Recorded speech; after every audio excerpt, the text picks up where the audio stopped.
In a world full of uncertainty, education isn't just learning, it's becoming.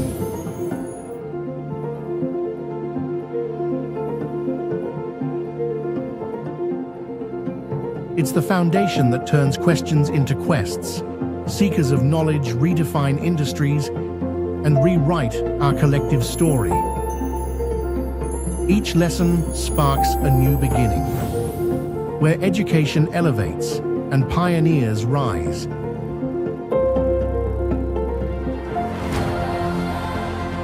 In their hands, innovation becomes the blueprint of a brighter tomorrow. Dreamers captivated by museum walls become the artists of tomorrow. Their imaginations blossom, painting a future once only dreamed of.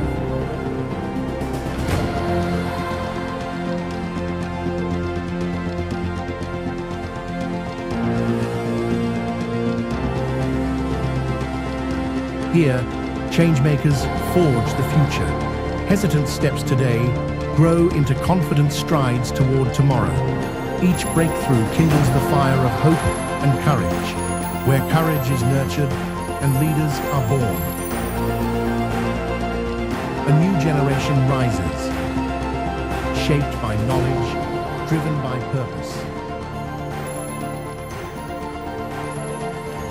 They are explorers, creators, and changemakers, each carrying the light forward, turning possibility into promise.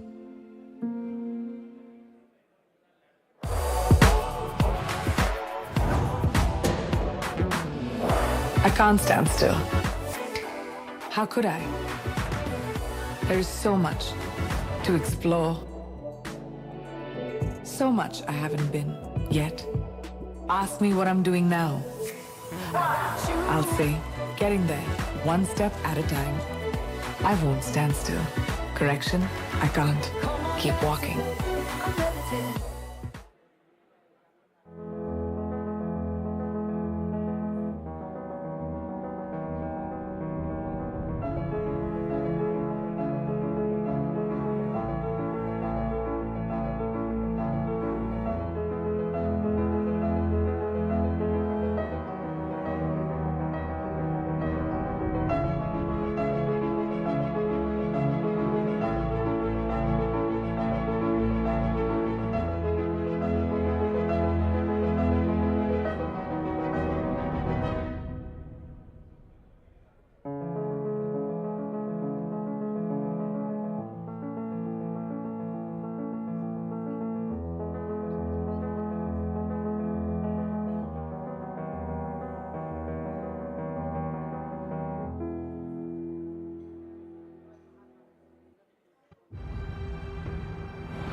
There are two goals common to all of us: create legacy and achieve growth.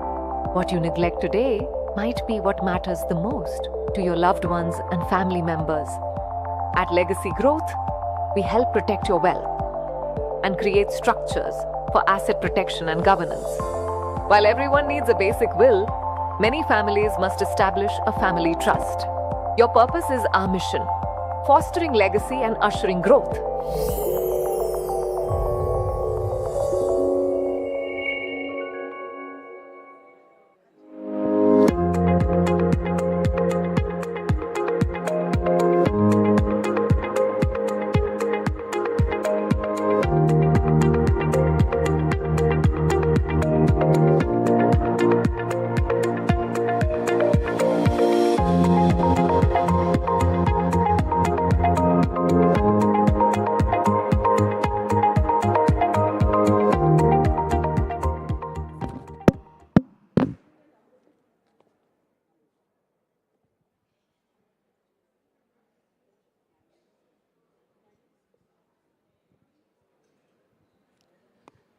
Thank you very much for abandoning the bar and being back here. I want to give a round of thank yous again to our partners. As I always say, it is their generosity, their vision that enables this.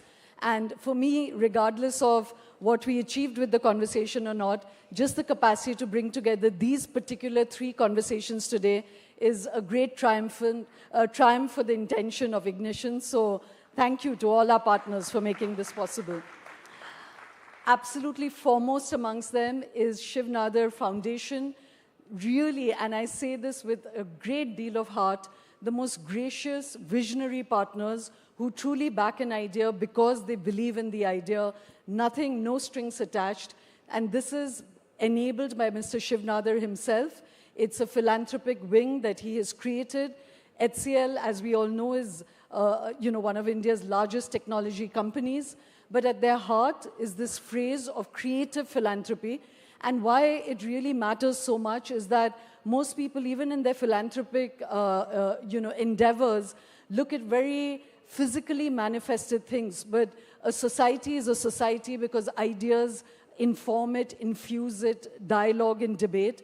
And that's what Shiv Nadar is really enabling in India, not just through its schools and colleges, but it supports habitat, art, platforms like this, sign-ups.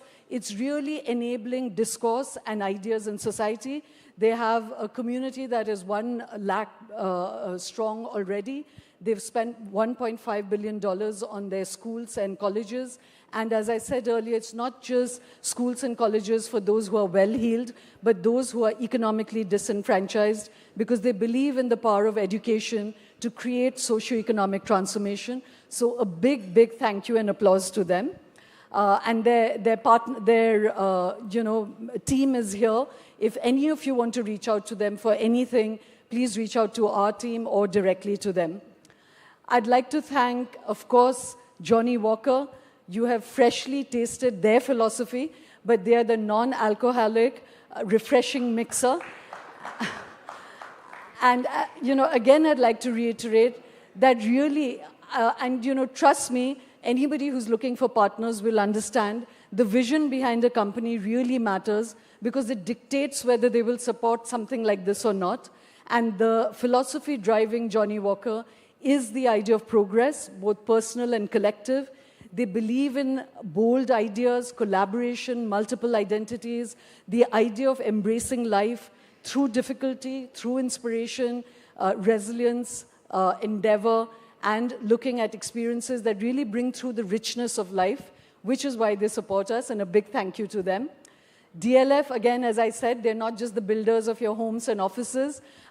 We partner with them because, sometimes very strongly, sometimes not so strongly, they believe in us and our endeavor to create cities of the mind. And we are very, very proud to have them as partners. They're synonymous with Gurgaon, with luxurious living, with, with the sort of residential as well as office complexes. But most of all, with this idea of creating communities, urban communities that care about our shared public life. So a big thank you to them. I'd like to thank Lexus. I hope many of you have sat in the car in the short break, drunk your drink in there, because they believe in thoughtful luxury. As I've said earlier, this is the absolute best of Japanese design and hospitality. They have Takumi Craftsman. It's a hybrid technology, so it's got an 8-year warranty. It has a safety system. And the Lexus RX takes the SUV experience to another level of elevation. So please do test it, buy it, enable us to enable ourselves to have these platforms more often. Big thank you to Lexus. And Praveen is here. Please reach out to him. He's enabled this to happen. Big thank you to him. I'd also like to thank Legacy Growth. Suraj Malik is the founder. It's a multi-family office investment advisory. It plans succession, intergenerational wealth, investments. They're operating in Canada, USA, UAE, Singapore, and of course, India. And again, Suraj is here, so you can reach out to him for consultations, plan your succession, your wealth. As I always say, I neither have a Lexus car, I don't know how to open the door, I wish I could. And I also wish I could be doing succession planning. But if you are in the audience capable of all this, enable our partners. And then we have Shehnaz Hussain and Shehnaz Herbals. We are delighted to have them here as partners. As I said earlier, we had a session on Ozempic last time in Chennai. We're all moving to ideals, more and more difficult ideals of beauty and fitness. I certainly am never able to achieve those, but they are all chemically dictated, very of them hard to sustain. Shehnaz Herbals is really special because it delves into the wisdom of our own culture, Ayurveda, and at a time when, as I said, people are moving chemical, it has kept that legacy alive, starting from one clinic to an international presence. Washington Post said Shehnaz Hussain should be called the Global Ambassador of Beauty. She's won the Padma Shri. And of course, she's a household name in India, so we're very, very happy to have them as partners. Thank you very much. A big shout out to the Lucid Lines team again. And now into the evening. We had a session earlier today, which at its heart, even though it was meant to be about geopolitics, etc., it comes down again to the first fundamental building block of society, which is what is the public culture we all agree on? What is the framework of rights? What is the framework of duties?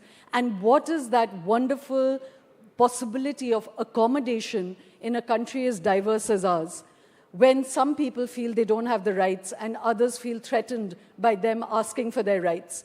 That discussion really does define national character, and that's what makes this next session so very special. We are very, very proud to have Parmesh Shahani and Keshav Suri with us. Parmesh is the head of the Godrej Diversity Lab, where he has really penetrated and helped penetrate the most difficult bastions of cultural change, which is the corporate world. And coming from a company like Godrej, which he wonderfully reminds us is like 127 years old, it's like a company which is of our parents and our grandparents. When they begin to back the rights of the LGBT community, it is a message that really permeates. But we were listening earlier that there are personal battles, there are family battles, there are cultural battles, there are school battles, and then there's the corporate world, which really is in many ways the bastion of what is acceptable and normative and the middle ground. So to be able to open those doors is a very big deal, and we're very happy to have him here. Also, Keshav Suri is, of course, the director of Lalit Hotels, again at the absolute front end of public-facing hospitality, large corporate, big legacy business. And he also has been able to come out and to enable others. He was part of the petitioners of the case that brought down 377. But they have been pushing the boundaries both in their personal and public spaces.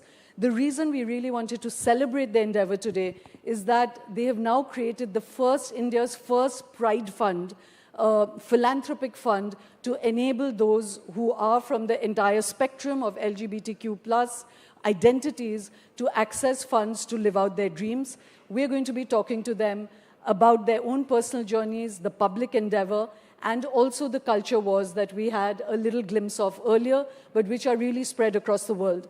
Ladies and gentlemen, please welcome them on stage. Parmesh and Keshav.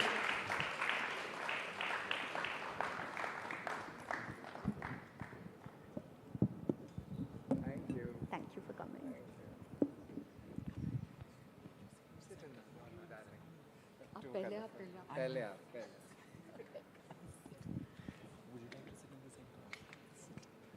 Thank you so much for being here. It's a real pleasure to have you. It's our pleasure. I reached here sooner, although I came from Mumbai. Okay. Keshav forgot he had to get a multiple entry visa to enter Gurgaon the second time around. But thank you so much for being here. Oops. It's not the Indian way to do one-upmanship immediately. I know. You know? As you can see, it's going to be a different kind of energy than the previous session. But what a riveting evening we've had. And thank you so much for doing this for so many years. You know, first with Think, then Algebra, now Ignition. As a fan of you and as a fan of everything you've done, you know, for all of us over the years and making our minds. Thank you, Parmesh. Really Thank you. That's very generous. Thank you for of having us. Yeah. Thank you. So I actually want to start now with the personal before we start telescoping out. Both of you, you know, would you share your personal journeys of just the first coming out? You know, as I said, it's really like a escalating ladder of acceptances that are needed. So start with just the first personal story.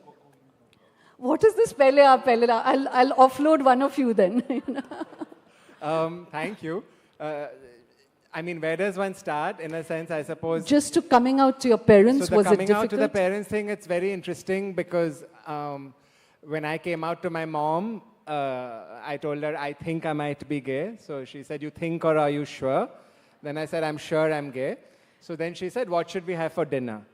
And I felt quite cheated because I had this imagination that she would, you know, say, you know, Hindi serials, Hey Bhagwan, Thang, Thang, Thang, and or do some, you know, Maa ka ladla bigad gaya jadoo types. But it was so regular.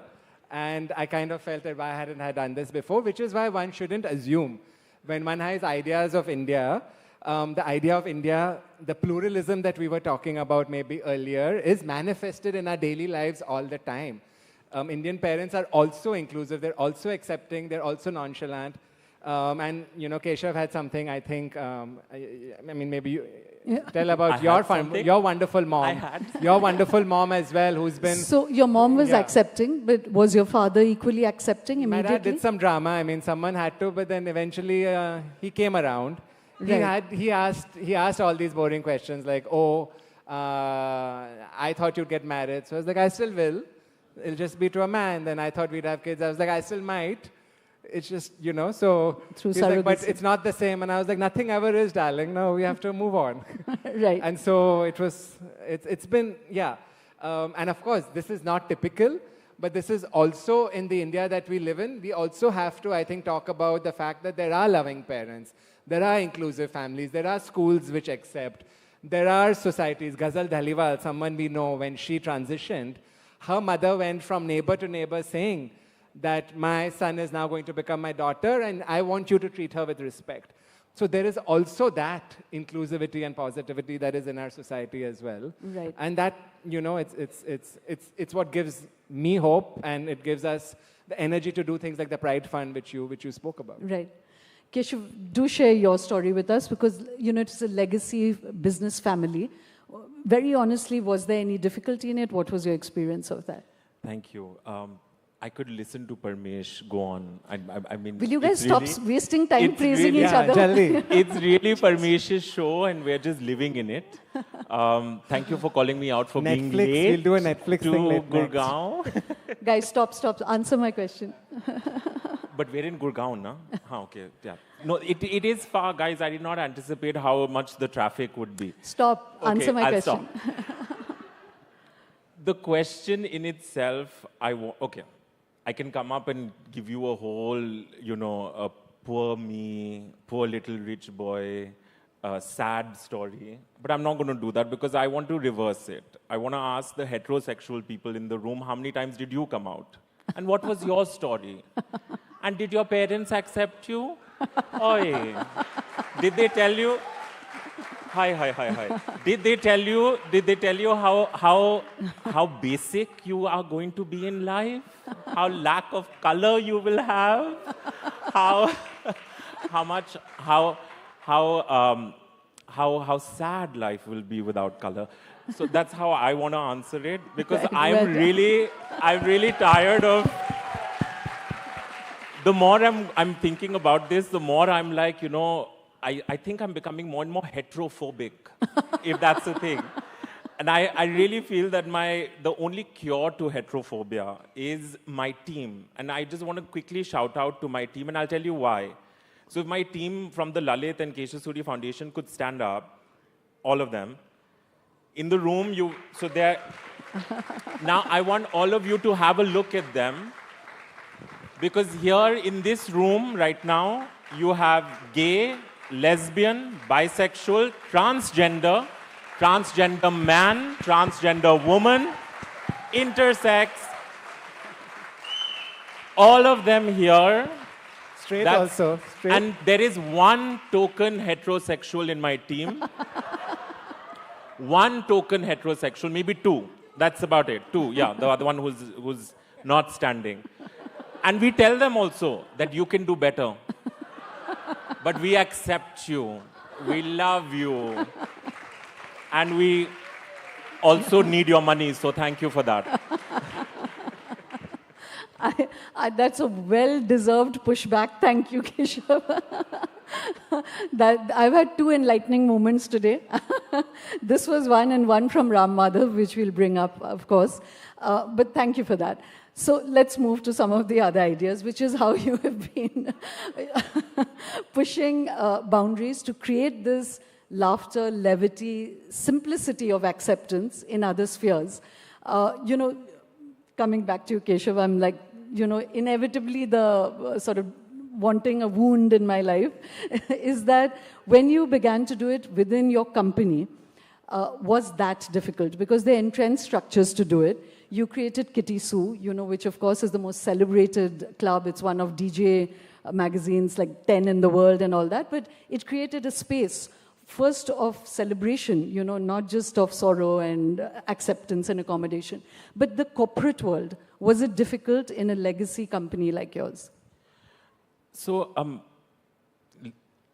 I don't know if my team would think that way, because they would turn around and say that, "Arey, ye to Nepo baby is already sitting there," and which is true.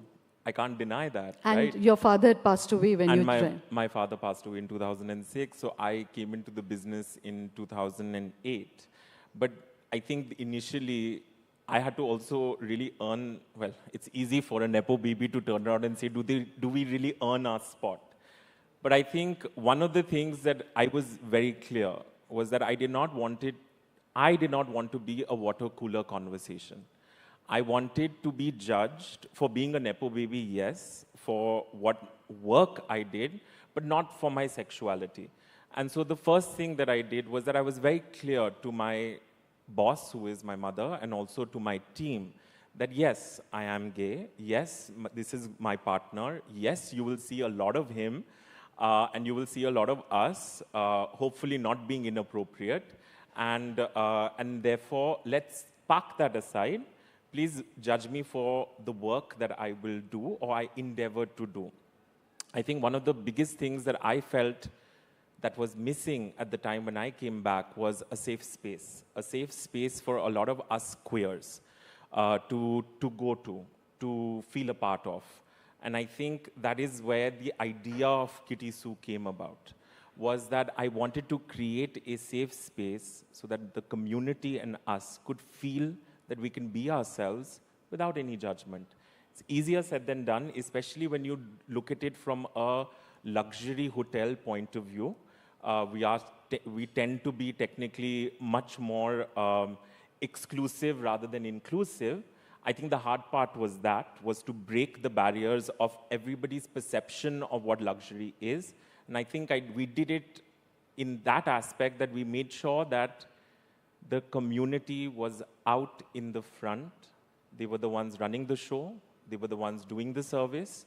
At the end of the day, us as a community, like every other community, wants a life of dignity, wants a life where we can be economically empowered, where we can be ourselves in a job and say, yes, this is our space. And I think that I'm hoping that my team now thinks that I'm worthy to be where I am and to lead them. And if they don't, well... Too bad. Too bad, honey. No, but that... Sure. Again, Parmesh, you've written Queeristan. This whole discussion we are having, about how does society make space, accommodate, readjust itself when a community asks for a voice. And it could be this entire spectrum of LGBTQ+, or it could be any other minority. It's of how do you engage with the majority or conventional society as well. So first, before we come to that question, you've written a book, Queeristan. Explain what is your ideal Queeristan? What is the idea of Queeristan? So I wrote Queeristan both as a memoir and manifesto because we've seen rapid change in the past 2 or 3 decades. So it's a chronicle of my location as a queer person in the corporate world, helping make some of this change happen also, but observing it. And I don't think Queeristan is an ideal. What I outline in Queeristan are the contours of an already inclusive society. So building off, say, the previous session as well, India has always been, civilizationally, we've been incredibly plural, to use a word that came up often, inclusive, broad-minded, in terms of everything. And traces of this continue in every space all around, right? So there are, if you look at India from, a different kind of gaze, there are families that are accepting, there are universities and colleges that are actually becoming more progressive. There is, media and books. We've just started a book publishing house that will only publish queer stories, for example. There are state governments, which are, one of Godrej's new factories is in Tamil Nadu. And when we launched this a couple of months ago, with the chief minister, we committed that on day one, we will have 50% women and 5% PWD and LGBTQ. And as the company and the state worked together to make sure this happens. So we're actually, what I outline in the book is that the contours of an inclusive society are already all around us. But these are lines. For us to create this, we have to color in it. So we have to help co-create it. And it's not something that only queer people can do. Because Queeristan is something that is for everyone. When all the data says this, all the stories support it. When you are more inclusive, for example, when an organization is more inclusive, there's enough data that says that you're 8 times more innovative. There have been economists who've studied this for decades. When countries are more inclusive, they become magnets for capital. They become innovation hubs. They attract the best talent. So all the data says that an inclusive environment is a win-win scenario for all, right, for the people being included, but also for the people doing the including as well, right? So Queeristan is essentially, I wrote it as that, as a manifesto for what could be an ideal India, but also as a recognition of the fact that, hey, this is not a dreamlike world. It's already happening. Right. So, yeah. So, again, what makes having both of you here particularly special is, like I said, that this bastion of the corporate world, which it is difficult to shift those boundaries, because we was talking about stakeholder capitalism, right? It is shareholder capitalism, So the Godrej family, again, is a very storied old company. How is it that, how did that become this safe space? Did you have discussions? Who was it? Who was the inspirational catalyst? What was the discussion that made Godrej back this so strongly? Yeah, so with the family members, and it's the same. In India, what's amazing is how homegrown, deeply Indian companies rooted to the idea of, so whether it's the Godrej, whether it's the Tatas, etc., right? Bharat Hotels is newer, but it's the same philosophy, the Lalit Group of Hotels is smaller than the Tatas or Godrej, but it's the same homegrown, homespun, value-based idea of capitalism. So we tapped into that. Why are you giggling? Because it is true. And anyone who stays at the Lalit group of hotels will reckon, I mean, I give them so much money because of the values. Thank you. Um, Thank you for that. Keshav, Thank you don't Yeah. need therapy for any of the rest. You need for being a Nepo baby, you know. Yeah. You're not owning yeah, it, you know. yeah. So let me finish. Yeah. So for me, it was relatively easier because I didn't tap into that these are not Western ideas, right? So when India got freedom, right, the Swadeshi movement was also about a certain kind of economic empowerment and certain kind of what kind of India will we create. And following that, whether it was, Gandhi's idea of primarily agrarian or Nehruvian of industrialization. So a lot of Indian capitalism has come from those arguments, from those tensions, has built upon all of this. But the values that we've, in a sense, generated over the years, so DEI or being inclusive, is one long step in a journey which has already included thinking of schools and and worker accommodation, or thinking of, having women in shop floors or whatever. It's just that in the past 10 or 15 years, it's come under the rubric of DEI. Right. But it was all essential Always. goodness, which is what Indian companies have been doing more or less over the years. So for me, it wasn't a hard sell. It was just a translation of, look, we're already doing this. Maybe we've not looked at it in the space of women, persons with disabilities, LGBTQ in this way. And maybe we've only looked at it from employability, welfare. We've not looked at it as a business case. We've not looked at it as a product case. We've not looked at it as, some of this. But what if we were to go on this journey and aspire to be, and we're well on track, one of the world's most inclusive companies in terms of the policies we have for all employees, in terms of the products we make that serve more and more people, in terms of the fact that we can talk to our customers and actually tell them that this is what we stand for. How amazing would it be? And all the data that we looked at says that it's good for your Business. every line. Right. Top line, bottom line, side line. There's no down. Companies that try and do good, there is zero downside. So what perplexes me is not how the Godreges came on board so easily, because, the stories are out, the data is out there. What perplexes me is why others are still taking so much time to join our bandwagon. That is what perplexes me. Right. So, there's referring back to Ram Madhav's conversation and say the kind of culture wars going on in America right now, where wokeism has become such a bad word and there's a kind of backlash to it. And, in India, it never reaches that kind of white heat. So India does have a particular way of accommodation, You both have this very interesting phrase of cultural acupuncture.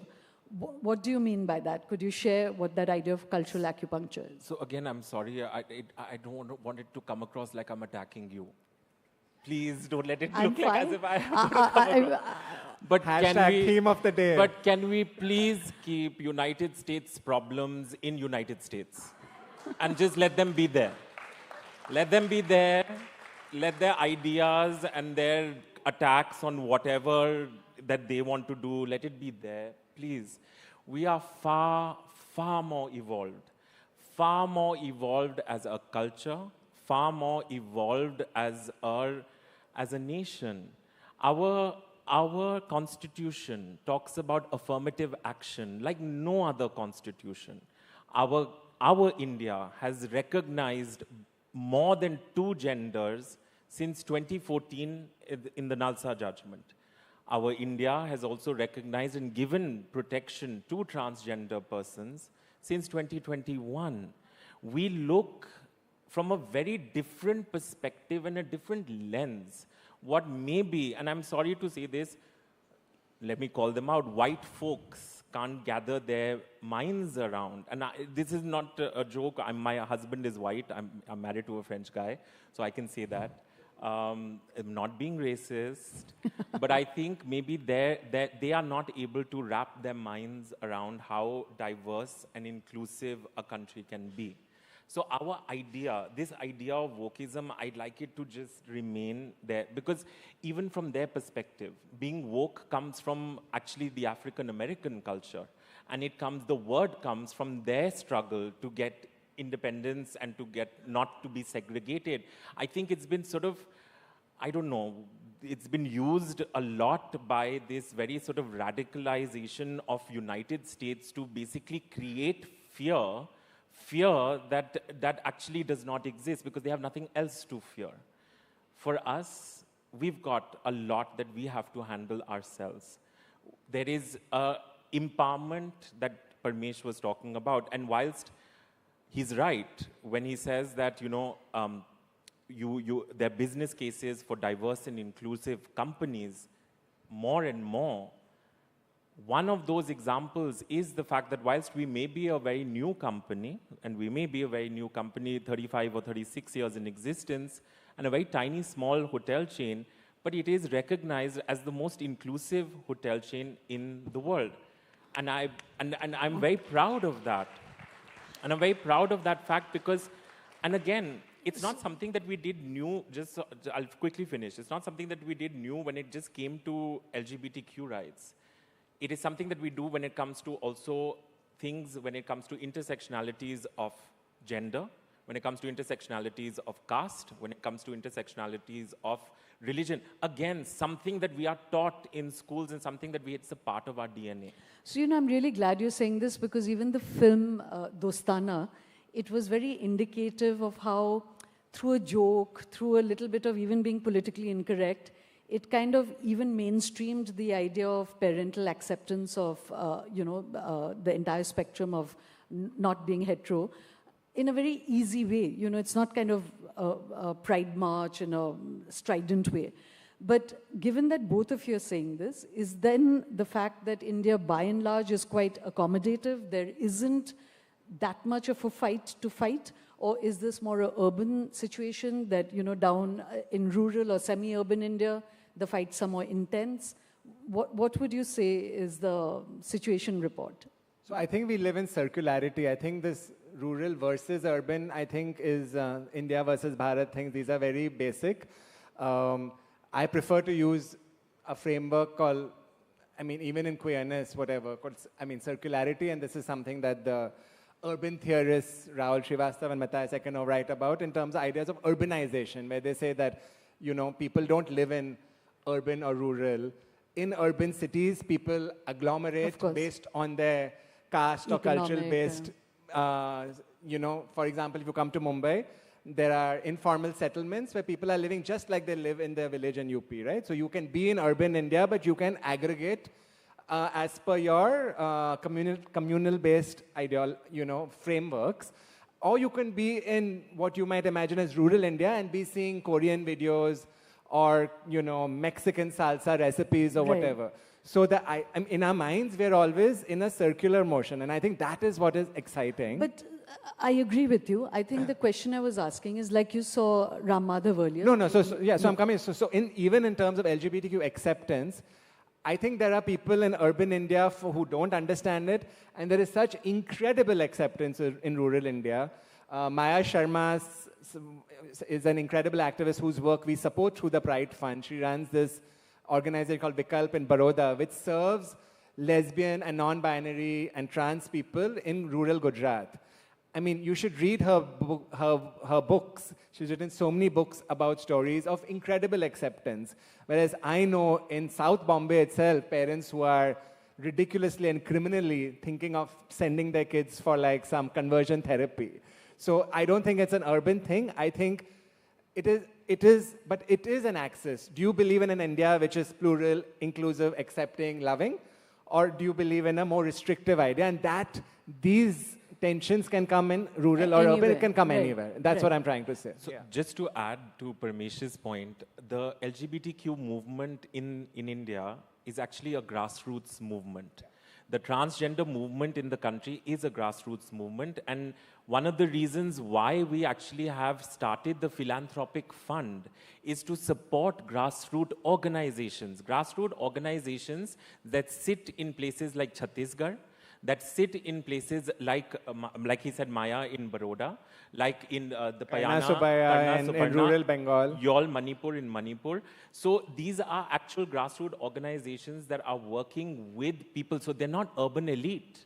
They're not working with the urban elite queers. They're working with actually queer people that are in places that we would not even imagine ourselves to be in because we sit in this sort of little bubble that we sit in.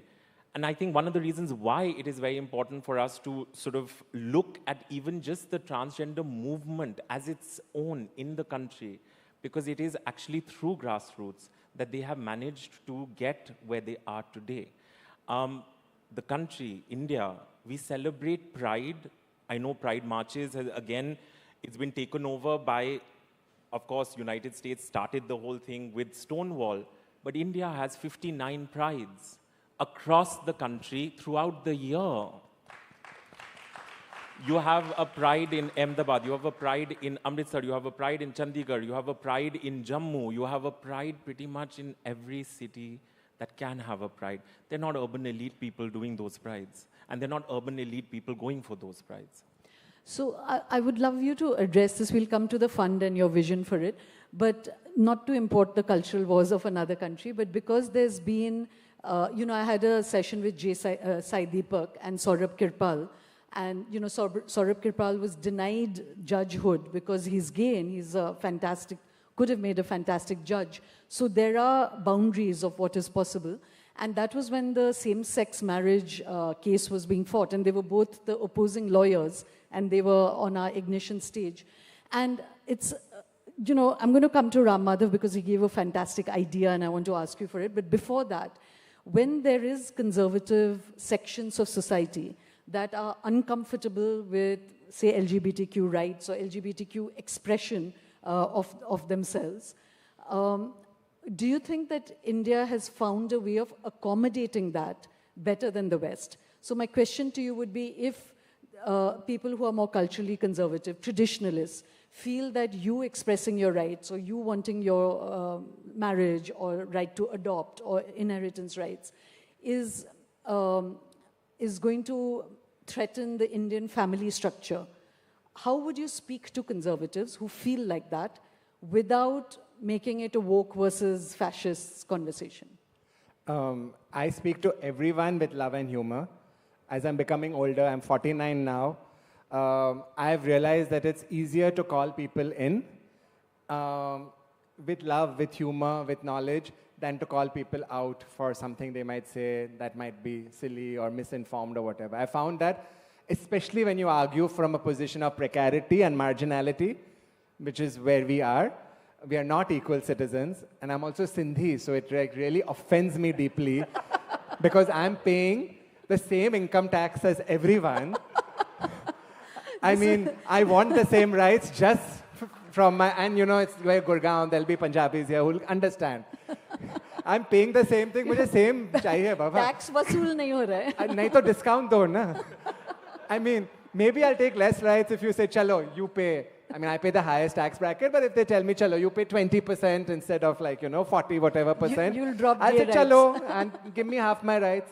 But I'm paying my full tax. I'm doing I'm a responsible patriotic citizen. Why I shouldn't get is my So the way I argue with people. Let's assume it was not me, and let's not even Ram Madhav, but because he had a very interesting idea which I want to put to you. But let's assume there's someone else who's threatened by your wanting marriage acts. What is an argument you would make? I do this all the time in the corporate world, right? Because to continue what we said earlier, the Godrej family might be willing and easy, but I have to work with thousands of employees who are not.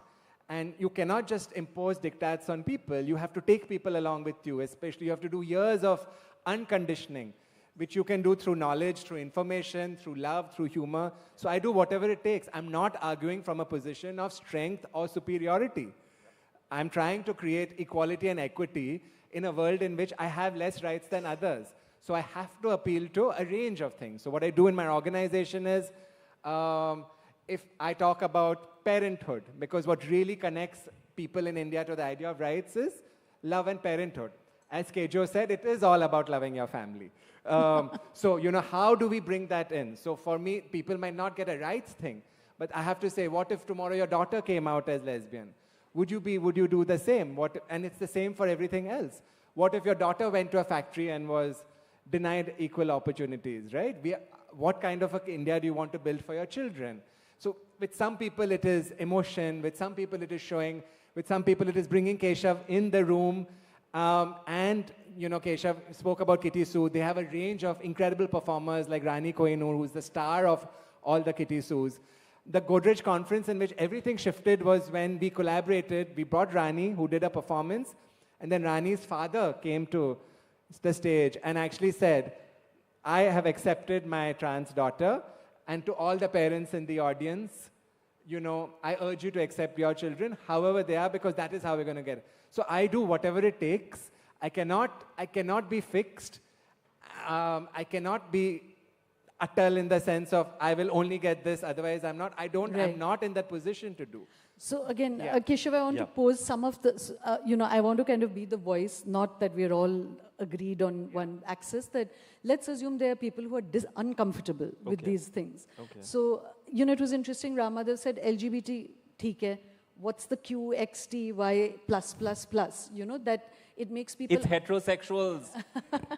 Okay, but That's the plus. I want you to, We're inclusive, we allow heteros. Keshav, yes. I was asking earlier also for an articulation which will convince those who don't believe in you. So if there is discomfort, on the shading of the spectrum, where people have begun to feel that it is faddish, or there's a big argument now that at what age should you be allowed to adopt an identity? There's a big debate going on about children, that as an adult you now know, so you can.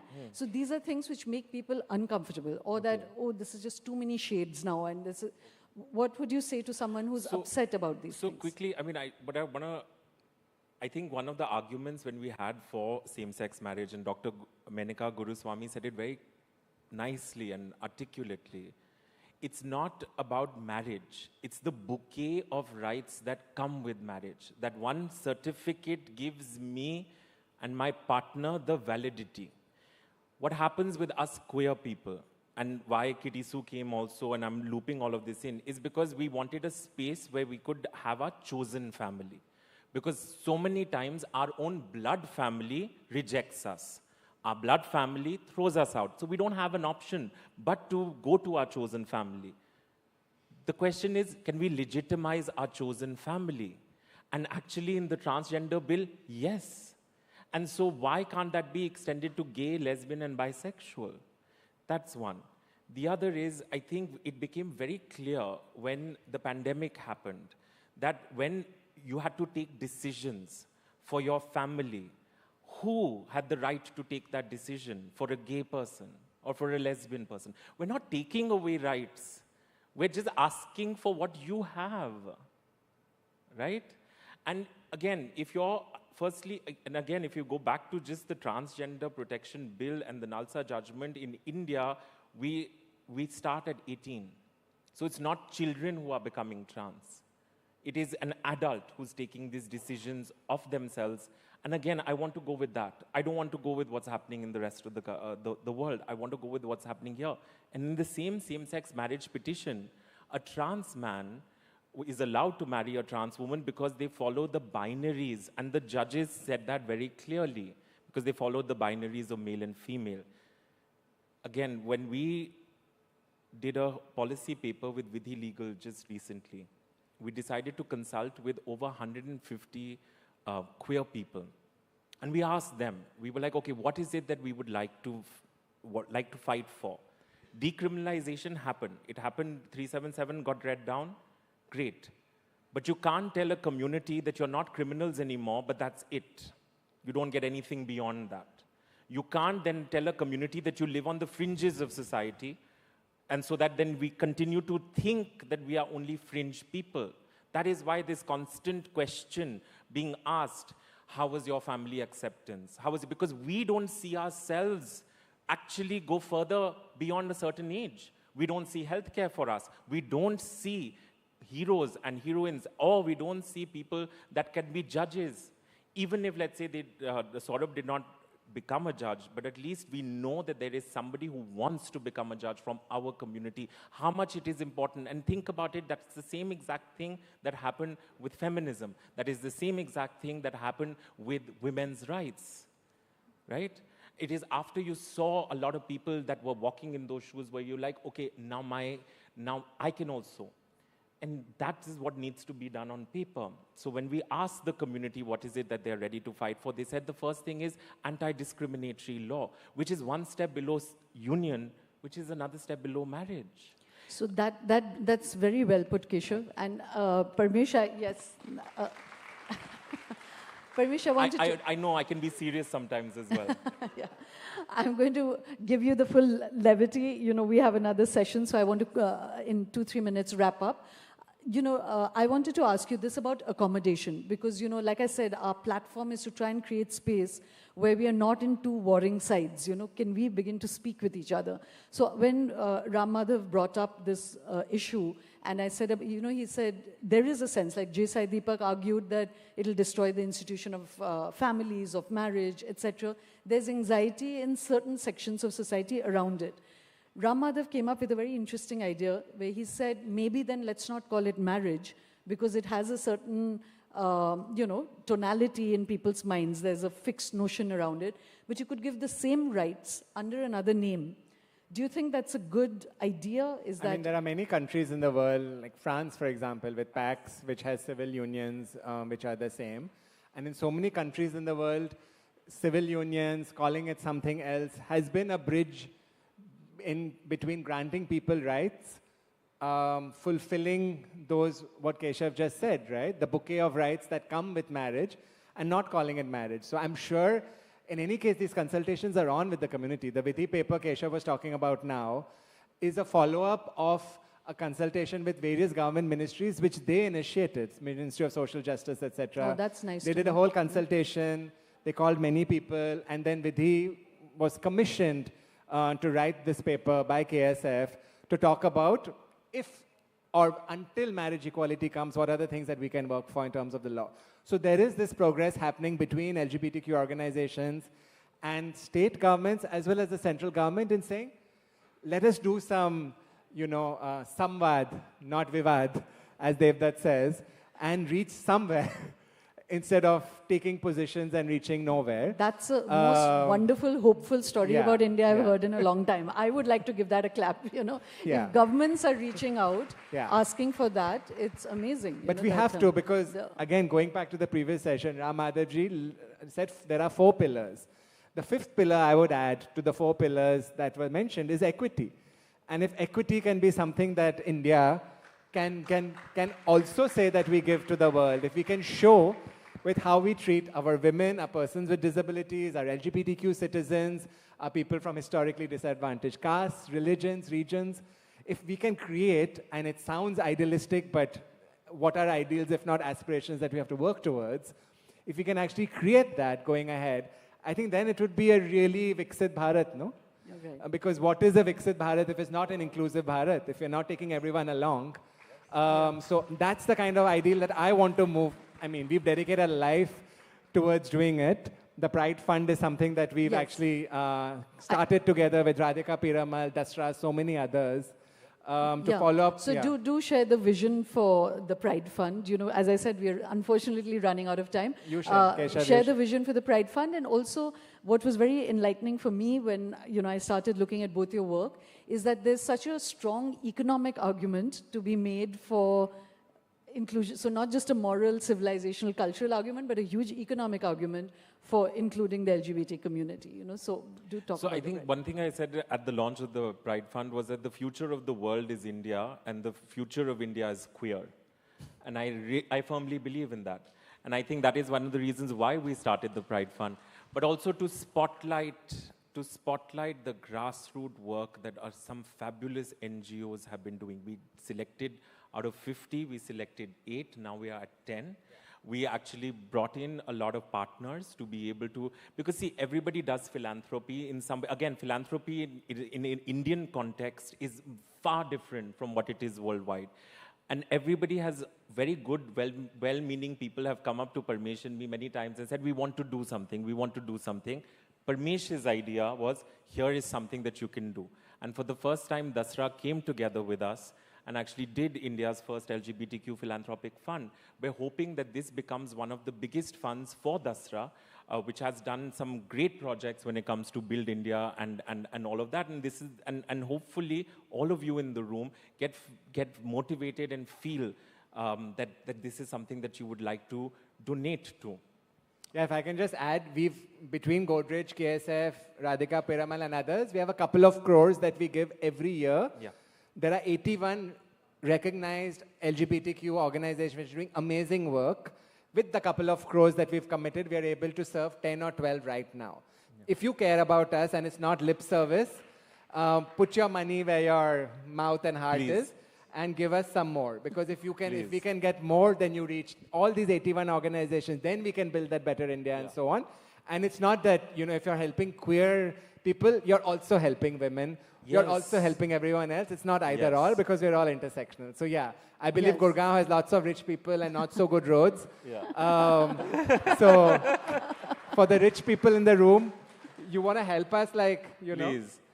Please donate to the Pride Fund. And also, if you have time, read the report that we came Yeah, I've given you a copy, which is really good. It's free, it's available online. It's called Against All Odds. That's the report we came up with Dasra. But also read the Vidhi Legal report. And it may be able to help you, those conservatives in the room who may think that marriage is only between, I don't know, two people. But where we in India actually believe that marriage is between two souls. Yeah. Irrespective of gender. That's the India I believe in. That's the India that I know to be true. That's the India that you see in Khajuraho. That is the India that you see in so many parts of the country. That's what it is about two souls. Absolutely. Yes. Thank you very much, both of you. And I think one more thing you said, which is so powerful and goes to the earlier conversation as well, is that when you expand a canvas of rights, you're expanding it. You're not taking it away from anyone else, and I think you both put that forward very strongly with humor, love, compassion, and some darts at me, but thank you for that. Oh, I'm so sorry. But thank you very much, both of you. It's been a pleasure to have you here. Thank you. Thank you. We're going to... Oh, that's lovely. Now Varun Grover. Yes. Thank you very much. We were the warm-up act for Varun. Varun, where are you? You better beat us. Yes, of course. Thank you so much. Thank you, and thank you for not yelling at me. Of course. Thank you. Parmesh, all that afterwards. I want to go immediately into our next session. It's really a session that we've all been anticipating with great pleasure. Varun Grover is that multi-hyphenated personality that is so hard to find. He's a lyricist, a screenwriter, a comedian, and a director.